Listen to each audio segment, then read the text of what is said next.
we saw what it wanted us to see. And ever since then, I came back from Arizona that first time and was speaking to a friend of mine who was telling me about a dream she'd had about the constellation Orion. And for some reason, when she said Orion, I had heard the word before, but it never had the same impact on me that it did at that moment. And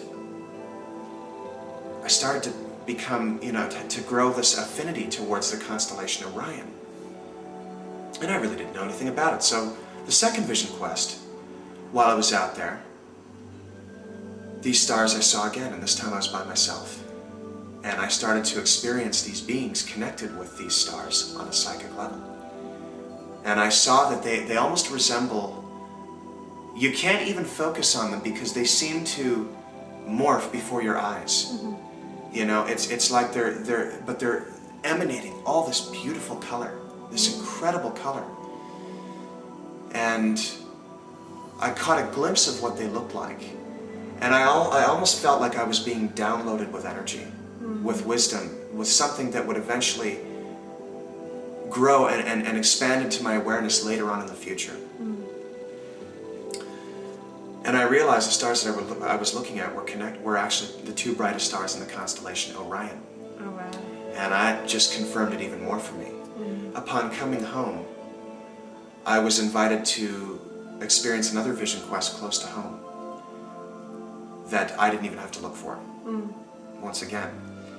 And I went out and had this experience there, and it wasn't until I was lying in bed 4 days later after that third experience that I'd had, that I woke up from a dream, and I was planning a painting. I was planning my painting Gateway to Orion, which is the last one I just finished. And it was just in the stages. I prepped the canvas and I was trying to decide how I wanted to do it. I had a rough idea, but there was a few details, major details that I hadn't figured out yet.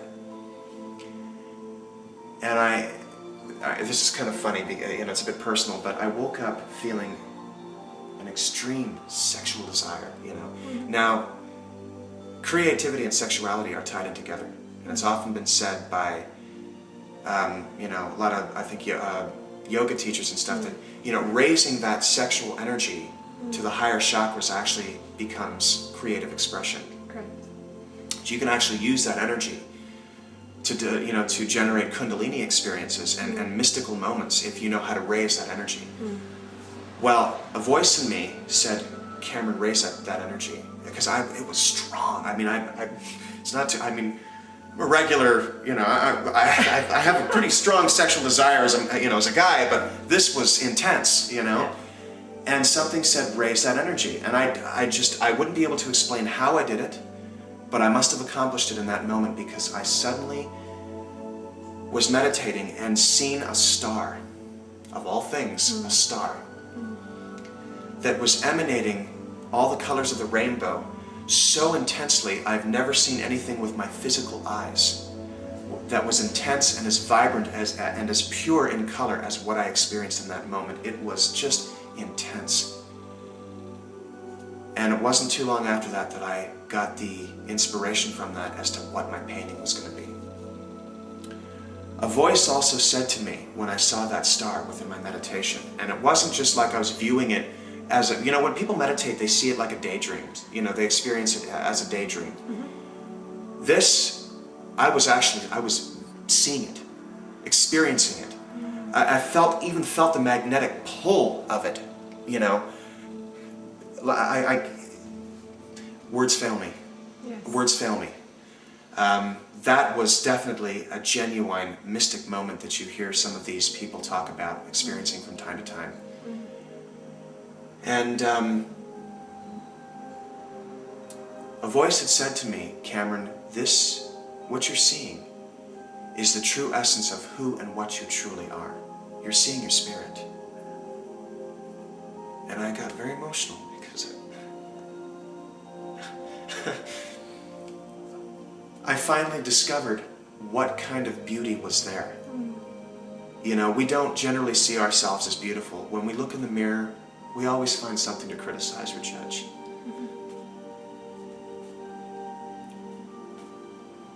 what I saw was so beautiful that I like I said, words failed me. And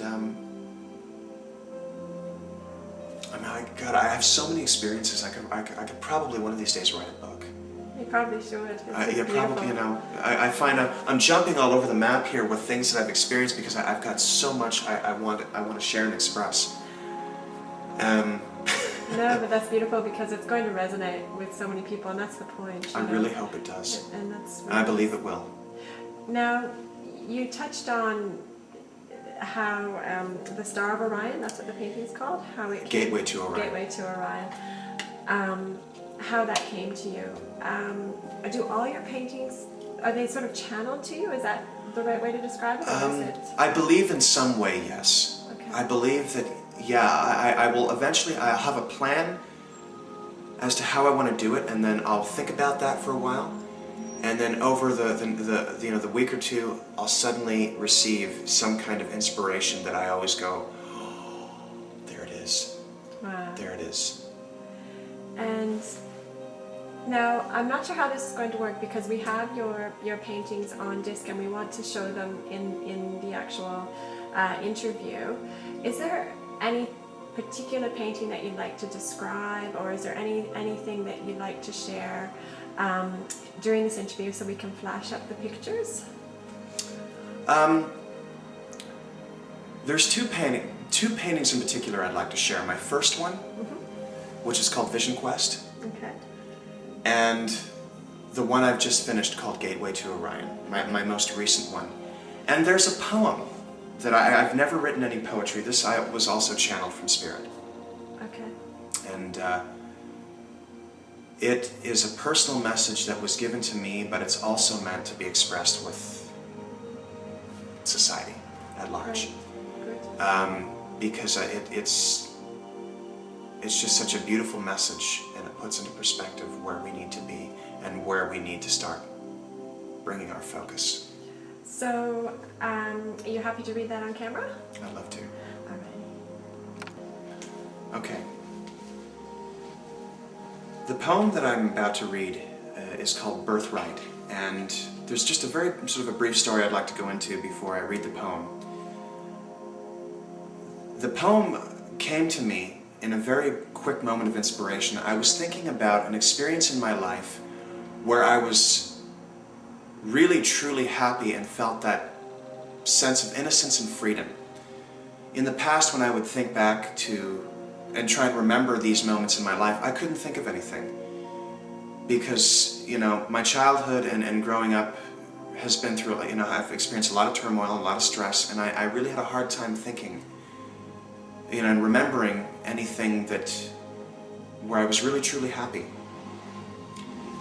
And then I remembered a moment while I was out for a walk one night where, when I was 14, I'd snuck out of the house with my friends, and I was driving my bike down the road, and on the one side of the road there was woods and fireflies, and on the other side the moon shone over Lake Superior, and I could feel the wind in my hair, and I just remember feeling that sense of awe and freedom.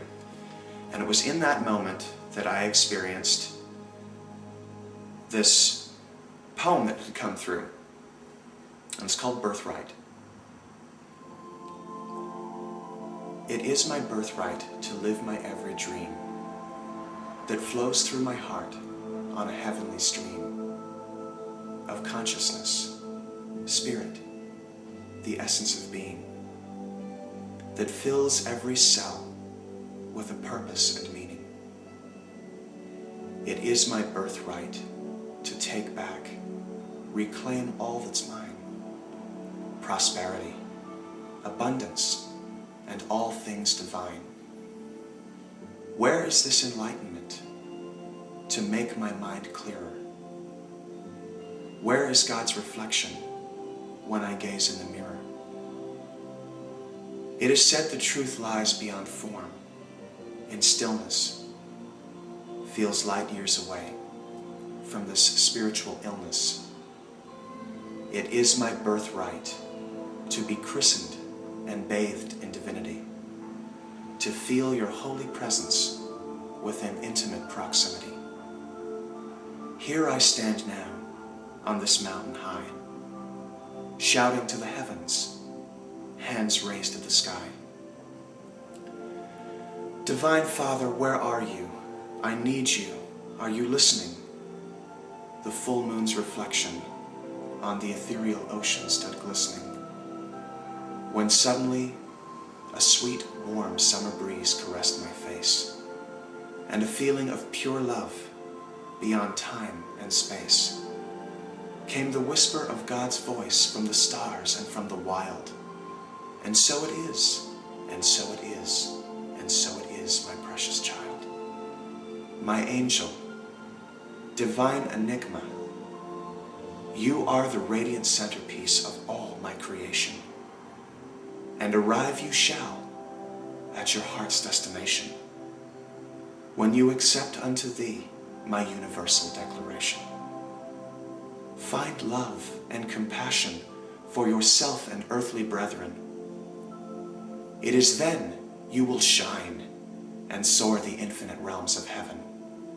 For it is my dream to see you transcend time and dimension. Co-create your reality with quantum intention. May it be felt and known to all this night. My child, I love you, I hear you, and I grant you your birthright. You're such an amazing soul. I feel so honestly blessed that I don't normally even read the paper, so it's just amazing that you're here. Thank you. I'm honored, thank you very much. Okay. So, Gateway to Orion? Okay. Gateway to Orion is my most recent, and it's actually a collection of visions that I've had. Too much to explain in too much detail to really go into it, but I guess in a nutshell, Gateway to Orion is a painting that I've painted to sort of portray, and more so for me, my experience with my connection with these beings from Orion, and my connection with them, and my personal journey through their wisdom and through my experience of them, my journey and evolution spiritually, and how, right up to ascension. In the painting itself, it shows two of these beings facing each other, blowing this sort of divine breath or wisdom into a double helix. Mm. And in it, there's an angel that I've painted to represent myself. And it ends up, this double helix at the top of it becomes a tree. That above it has a galaxy and my representation of heaven, or like a higher plane of existence. So it's sort of really, really difficult to explain in detail what it means exactly. I just look at it, and to me it's a gateway. It's like a window. It's a symbol of my personal journey, so to speak. Beautiful.